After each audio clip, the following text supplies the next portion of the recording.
आइए देखते हैं। नमस्कार सभी लोगों को। आइए देखते हैं प्रोनाउंस के प्रकार में। सबसे पहले पर्सनल प्रोनाउंस। पर्सनल प्रोनाउंस क्या होते हैं? नाम तो इसका हिंदी में अगर देखें तो पर्सनल का मतलब होता है पर्सनल, और पर्सनल का होता है मतलब व्यक्तिगत, यानी कि व्यक्ति से संबंधित, किसी पर्सन से संबंधित, किसी पर्टिकुलर पर्सन से संबंधित। लेकिन यहाँ पर पर्सनल प्रोनाउंस का मतलब सिर्फ व्यक्ति से नहीं होगा। जिस प्रकार प्रॉपर नाउन सिर्फ व्यक्ति विशेष को ही नहीं रेफर करता है, बल्कि वो स्थान विशेष को, व्यक्ति विशेष को, जानवर विशेष के नाम को, या चीजों के व्यक्ति, जो पर्टिकुलर चीजें हैं या स्पेसिफिक चीजें या डेफिनिट चीजों के नाम को वो व्यक्त करता है। ठीक उसी प्रकार पर्सनल प्रोनाउंस जो है, इसका नाम हिंदी में देखें तो व्यक्तिवाचक सर्वनाम जिसको कहते हैं। बट व्यक्तिवाचक सर्वनाम से मतलब ये नहीं है कि यह सर्वनाम सिर्फ व्यक्तियों के नाम के बदले ही प्रयुक्त किया जाता है। इसको यह किस तरह प्रयोग किया जाता है, क्या कैसे ये प्रयोग किया जाता है, आइए देखते हैं। Personal pronouns are the pronouns, परिभाषा इसके पहले देख लें। Personal pronouns are the pronouns that are used in place of the names of person, animal or thing। व्यक्तिवाचक सर्वनाम ऐसे सर्वनाम होते हैं जो कि व्यक्ति, जानवर या फिर चीजों के, या फिर इसमें एक चीज छूट रही थी, यहां पर प्लेस भी लगा लें, प्लेस आर थिंग। व्यक्तिवाचक सर्वनाम पर्सनल प्रोनाउंस। व्यक्तिवाचक सर्वनाम व्यक्तिवाचक सर्वनाम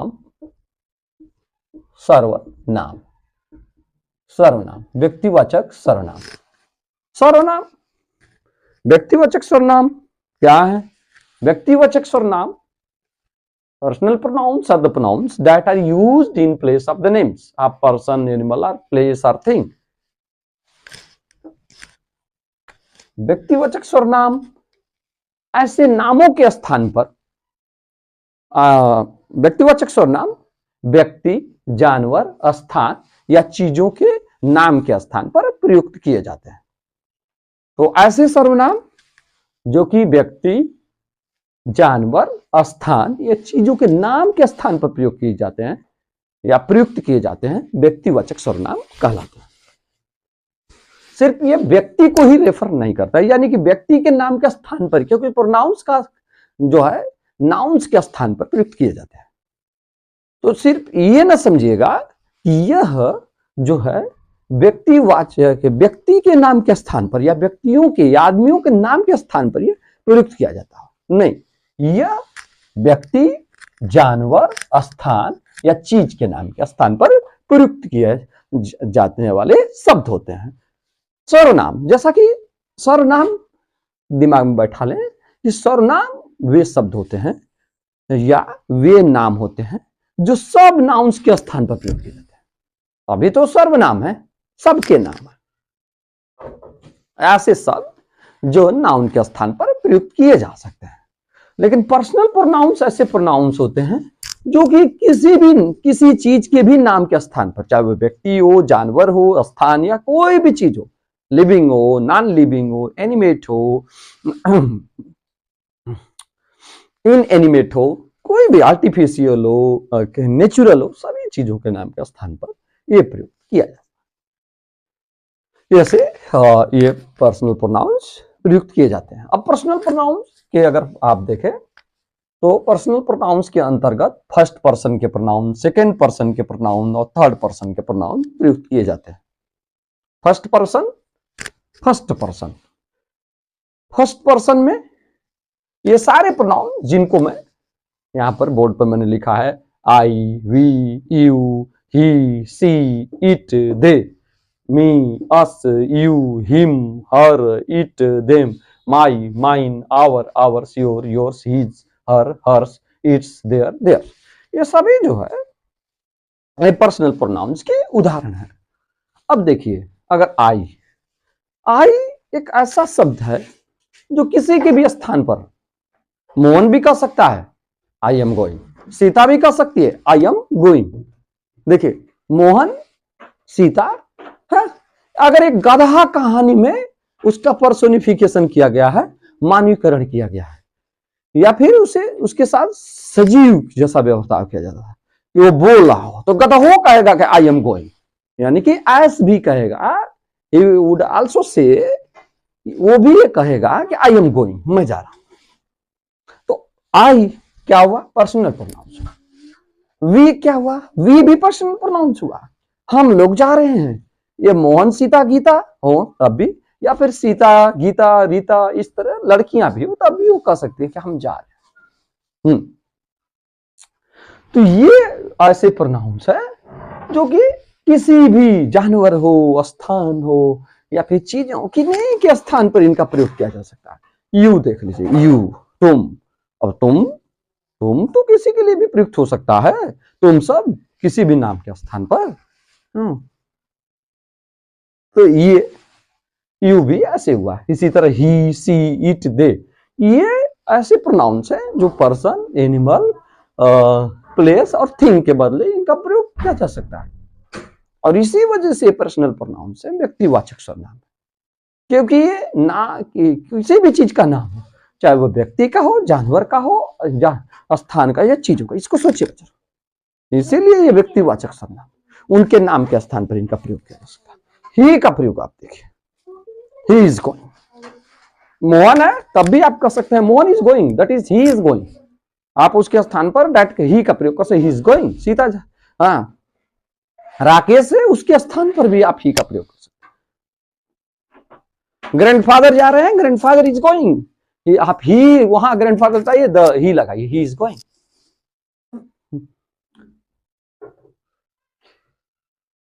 हाँ, हाथी मर रहा है, हाँ, द बफेलो इज डाइंग, अर्थात आप बफेलो के स्थान पर ही का प्रयोग कर, ही इज डाइंग। देखिए, तो ये सब सर्वनाम होते हैं जो कि व्यक्ति, जानवर, स्थान या चीजों के नाम के स्थान पर इनका प्रयोग किया जाता है, इसलिए व्यक्तिवाचक सर्वनाम।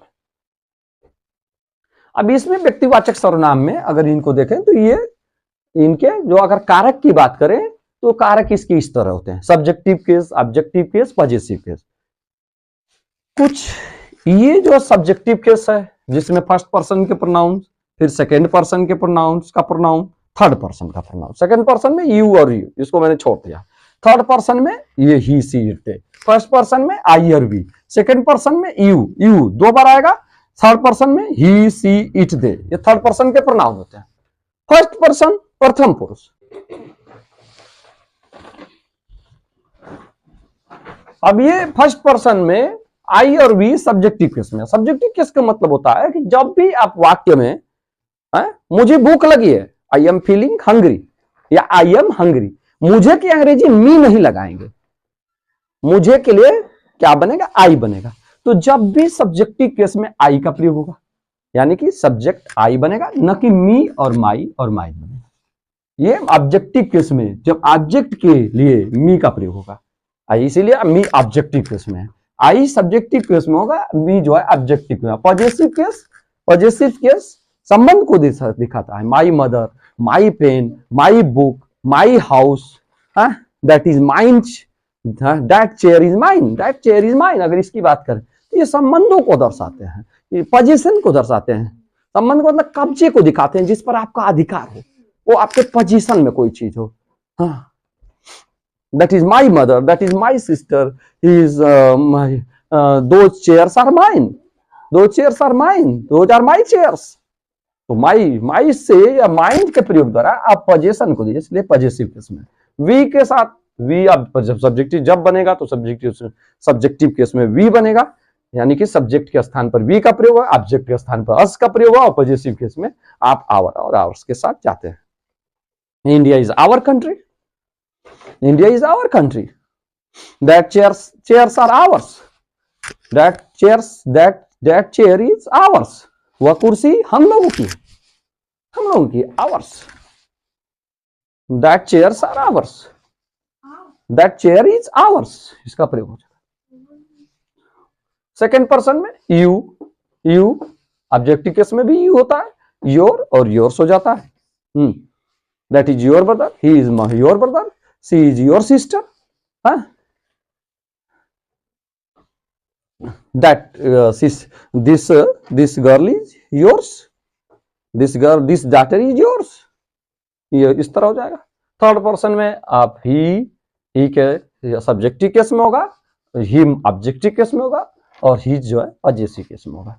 जबकि सी के साथ आप सी का जो है सब्जेक्टिव केस में होता है और ऑब्जेक्टिव केस में हर होता है, पजेसिव केस में हर और हर्ष दोनों होते हैं। सब्जेक्टिव केस में इट, जबकि ऑब्जेक्टिव केस में इट, जबकि पजेसिव केस में इट्स। सब्जेक्टिव केस में दे, जबकि ऑब्जेक्टिव केस में देम का प्रयोग करते हैं, और पजेसिव केस में देयर और देयर्स का प्रयोग करते हैं।